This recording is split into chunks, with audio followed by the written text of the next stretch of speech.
Hello, and welcome back to Embracing Your Virtue. I'm your host, Samantha Jasmine, and today we're talking about caring for your emotional health. And with me today, I have a very special guest here today. I have Sonia Davies. She's a licensed and board certified mental health counselor, a life coach, and an integrative nutrition health coach as well. So, Sonia, welcome to my show. Thank you. Thank you, Smith. I love it. Thank you.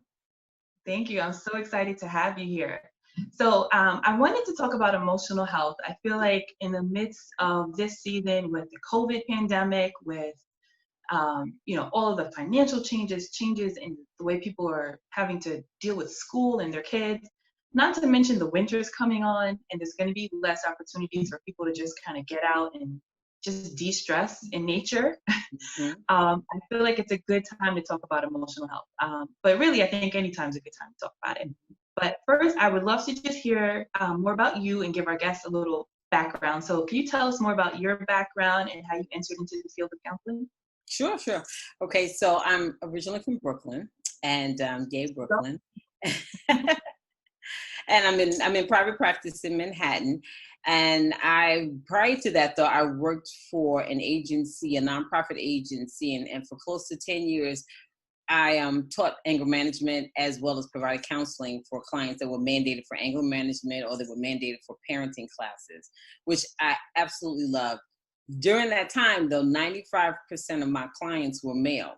So for close to 10 years, I worked almost exclusively with males, which again was great for me because that's a population. Sometimes it kind of gets forgotten when it comes to mental health, until there's a crisis. So I really loved working with them. And then I went into private practice. But I also, in addition to that, I teach life skills courses in two men's homeless shelters. I'm not doing it right now because of COVID, and I really miss it. But I guess probably about the past 4 years, I've been teaching these life skill workshops, and the guys always love it. I get a great response. Here, two of the shelters in Brooklyn. I was three at one point, but now it's just two. And addition to that, I also am a clinician with an organization called PAPA, and PAPA provides therapy exclusively to the NYPD. So PAPA stands for Police Officers Providing Peer Assistance. So basically what they do is they train officers in mental health to a certain degree, and then they partner, with mental health professionals. So they have a list of therapists as well, psychiatrists, psychologists as well, that they can refer NYPD officers to. So I love being a part of that because they've also really understood the importance of that because they've had a lot of challenges over the years, including a lot of suicides. And so it's an important piece that they are really given attention to. So again, teaching at the shelter, working with NYPD. I'm also a dance fitness instructor, which I love. That's my way of de-stressing. So I call it my self-care, and I just happen to invite you to the party. Nice.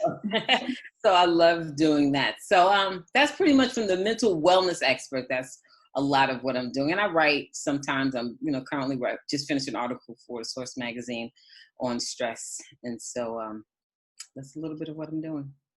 That's awesome. Thank you for sharing. Sure. So that's really great. I mean, I'm just really, really interested in just the expansive population of people that you provide services to. Everybody from, men in the shelter to police officers, and everyone in between. And you kind of mentioned the fact that like men might be like a underserved population when it comes to mental health. Can you tell me like what inspires you to reach those people and just a little more about that? Sure. Well, actually, and from a personal standpoint, growing up, in the early part of my childhood, my mom is okay with me sharing this. My father had a really bad rage issue, really bad rage.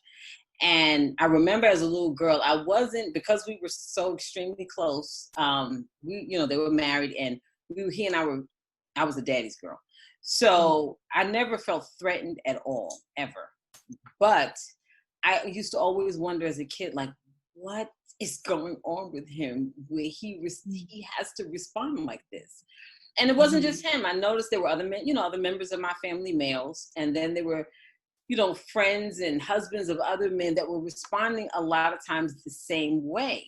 I kept Mm. thinking, what is wrong with them? Like, what is it that they're holding in that keeps them to the point where they can't express it?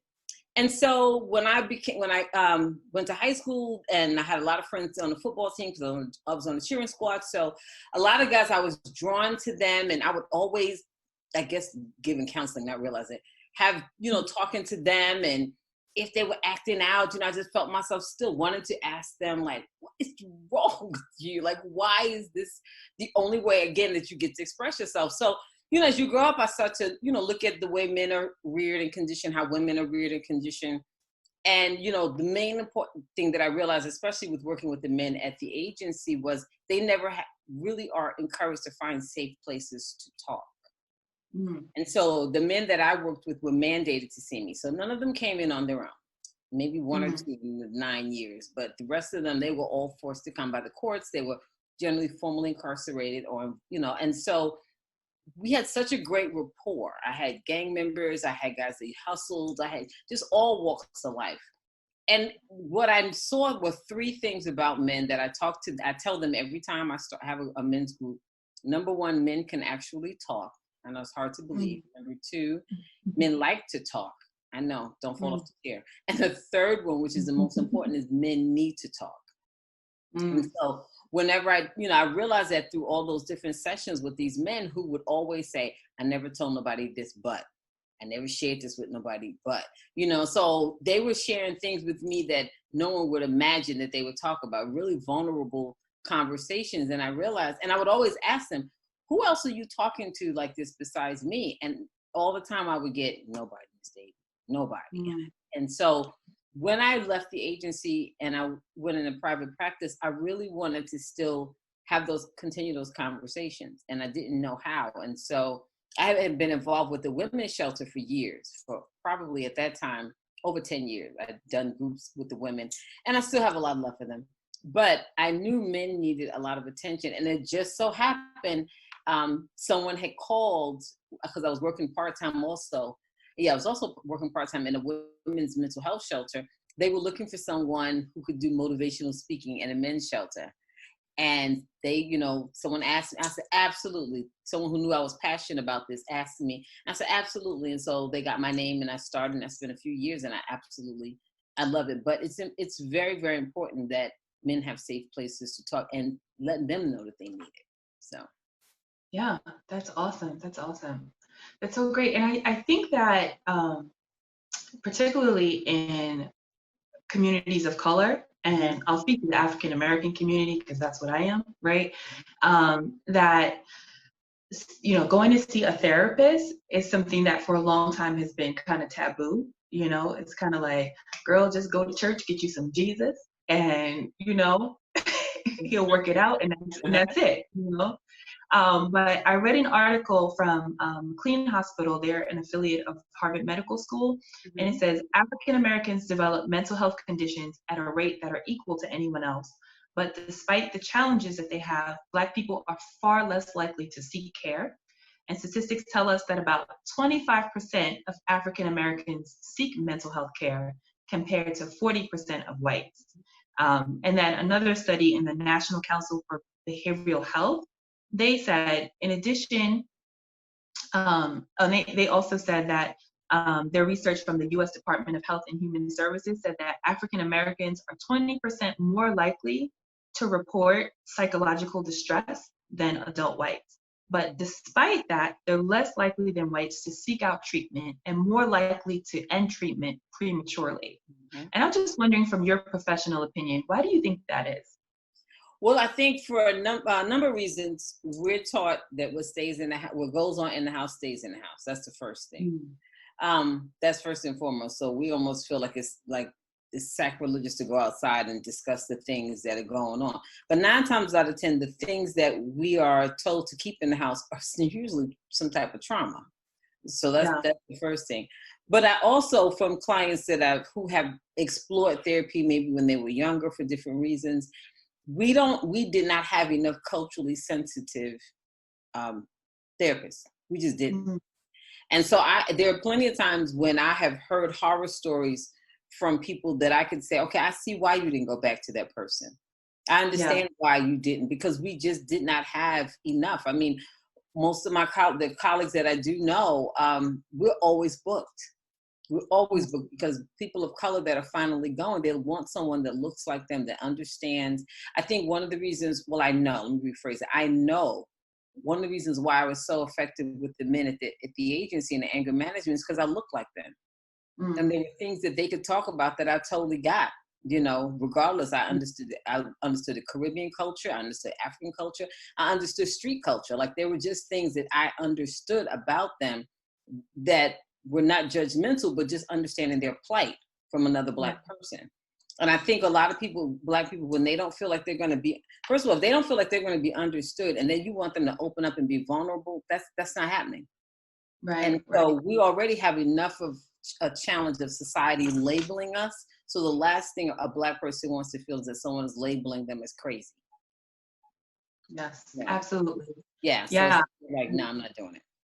Yes. When I was looking for a mental health counselor, I had my own criteria. I'm like, one, they need to take my insurance because I couldn't afford more than a copay. But two, I said I want someone who is of African descent, right? African American or just somebody that's Black, right? I wanted a woman, Mhm. right? And I wanted someone that also shared the same faith that I did, right? And I think it's because I'm like, you know what? It'll help me. I don't have to explain things to them. They'll understand, Mhm. right? And it's like you don't want to have to feel like you're justifying you're crazy to Mhm. your own psychiatrist because they don't get it. Yeah. Absolutely. Absolutely. Yeah. Do you find that even from a Christian perspective, I think even traditionally, a lot of Christians have been less likely to explore mental health counseling, right? It seems like, like, oh no, like I'll just pray, Mhm. and I'll be good.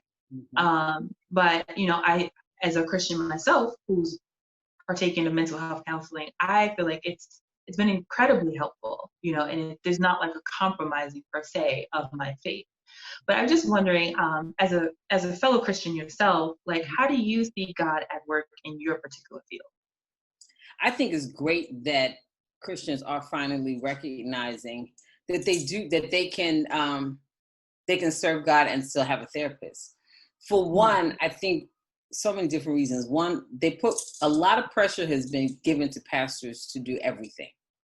So mm, the pastor is going to run the church, deliver the messages, pray over everybody, feed the hungry, and see me every week when I have a problem in my house.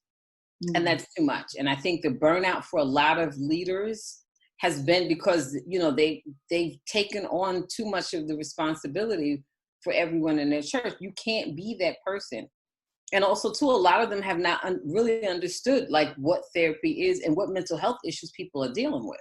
I was listening mm, to a pastor on YouTube, and he was saying he believes all pastors should have classes in psychology because of just the mm. different type of personality types that you're dealing with. You really need to have either have an understanding or have professionals on board who can help you to understand.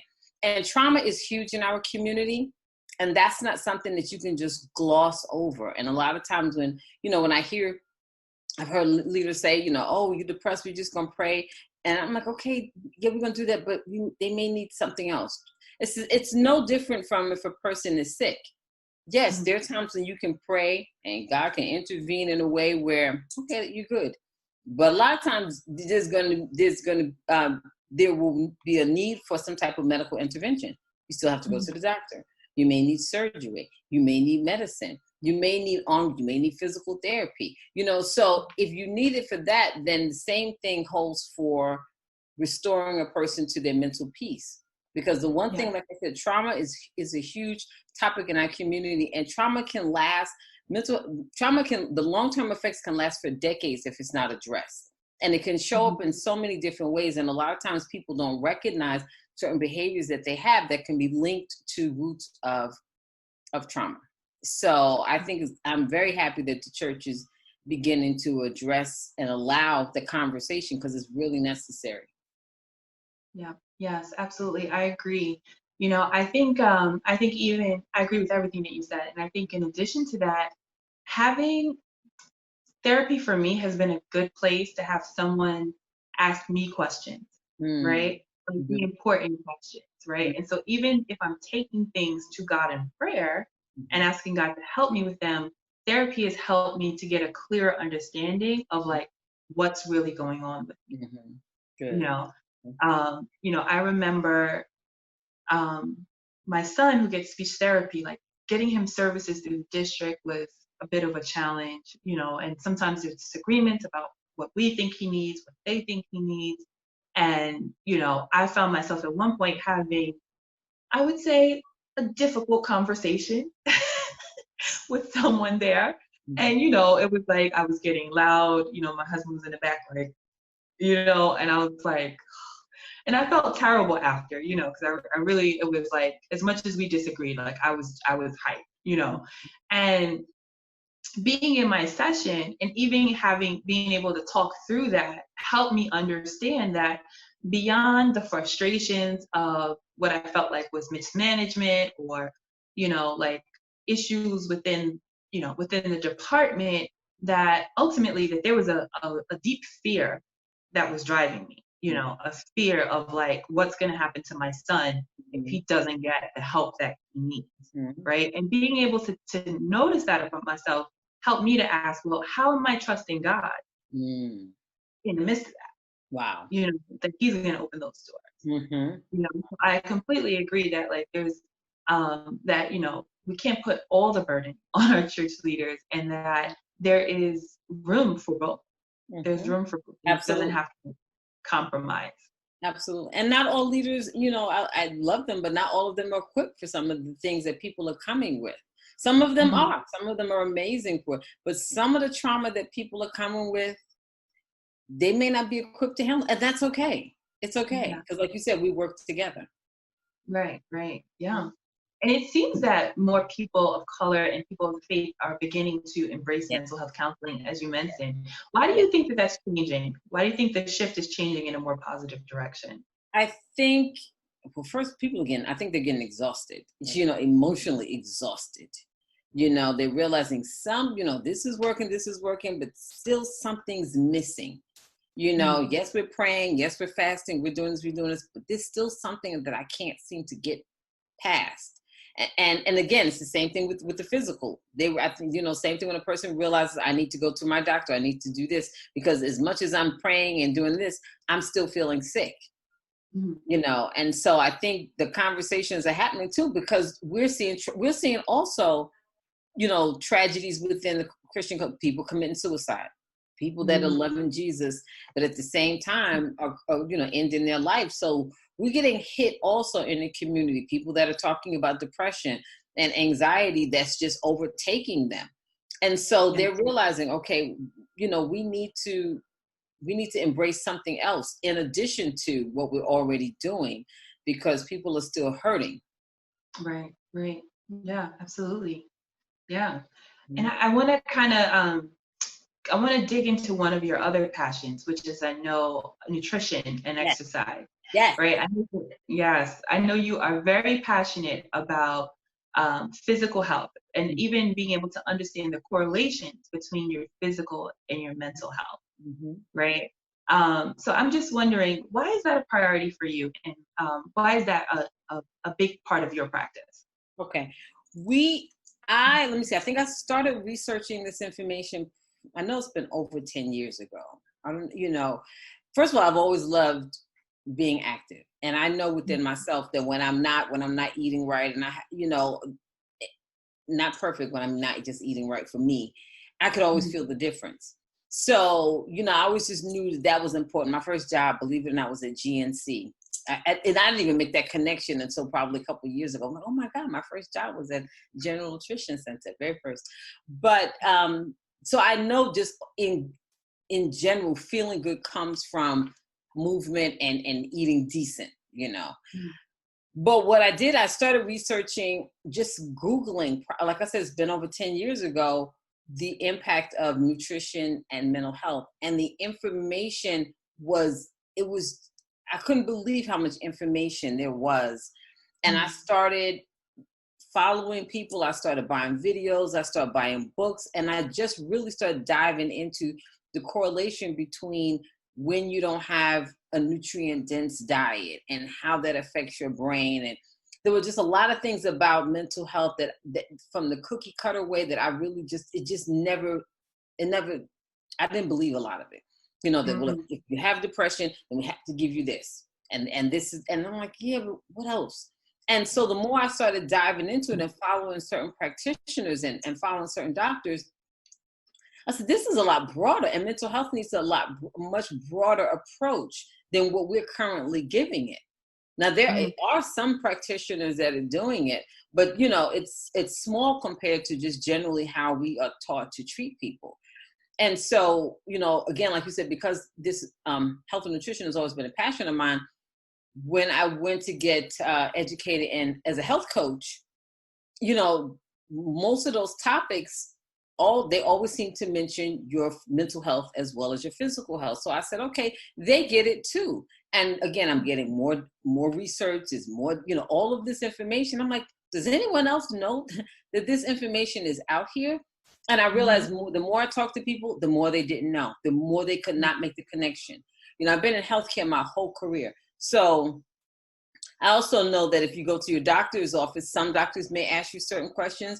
Some of them don't know to ask you. And then what I found, which was most distressing, and I love the medical field, that for the average doctor, when they go to medical school, they get very few hours, very, very, very few hours of nutritional education, which really was discerning. Now, there's some doctors that go on after school and get extensive education, but it's not a part of the general curriculum. So I said, okay, if these people are having these nutritional issues that are contributing to their mental health, who's telling them? Mm. How are they finding this stuff out? And I found out that a lot of them were not, you know, of all races, and in particular people of color. They definitely were not helping us to connect those type of dots. Mm. So it just became, so then I went on after getting trained and as a health coach, and then getting hormonal health training, and then gut health training, and then the recent one was as a certified mental health integrative medicine provider. That's a long, Mm. long thing, but actually it gave a lot more education in mental health nutrition and integrative practices. So again, it gives mental health a much broader perspective. We get to look at it broader from a person's total health, and then also let their treatments be more about their total health instead of just going to one area. But it's new. There's even a new field of psychiatry called nutritional psychiatry, and Mm. it's not a lot of them out there. So we have a huge problem of mental health, but we have still not as many practitioners that are giving it a whole body approach. And we have to, Mm. because we're doing people a disservice when we don't. Yeah, that's great. Yeah. Could you give an example for our listeners of like maybe types of food or types of like behaviors or habits that could affect your mood or emotional well-being? Well, one of the things, for example, like a lot of stress, because if we Mm. have, a lot of people, chronic stress, which I talk a lot about. First of all, it dysregulates your body, but also it affects your nutritional balances. So Mm. we don't realize sometimes that these um, lifestyles that we have, how it robs us of nutrients. Now, the thing with the Mm. nutrients is we need them. Like, for example, vitamin Bs, you can get very low in your vitamin B, but you need vitamin B to help make those neurotransmitters with the chemical imbalances that they have people think, this mysterious chemical imbalance. Not for everyone, but for a lot of people, they have nutritional imbalances. So if Mm. you got a lot of stress, your vitamin B is low, for example, you don't have enough to make the neurotransmitters, the serotonins, that make you feel good. And you can get Mm. in a very vicious cycle, never addressing the vitamin B levels or any nutrition, any of the vitamins, not, checking those levels. But for a lot of people, that's the culprit. That's one of the culprits. I'm not saying it's, for some people, it can be the only thing. For some people, that can be a huge contributing factor. Another thing is a lot of people drink alcohol to make them feel good. I'm not here to beat up on alcohol, but however, if they have an unhealthy relationship with alcohol, alcohol is another one that robs the body of nutrients.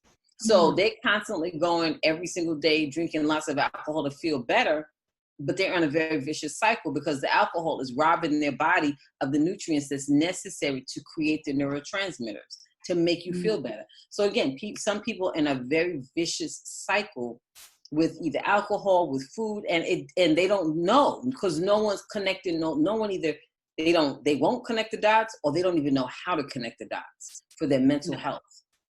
And that's the part that concerns me the most, that there are practitioners that do not know how to I always tell people, I'm not your doctor, but my goal is to help you have a better conversation with your doctor. And then we can work together if necessary for your total health. That's the goal. Awesome. And this just makes me think about my mistress, my secret love, sugar. Yeah. And listen. We listen.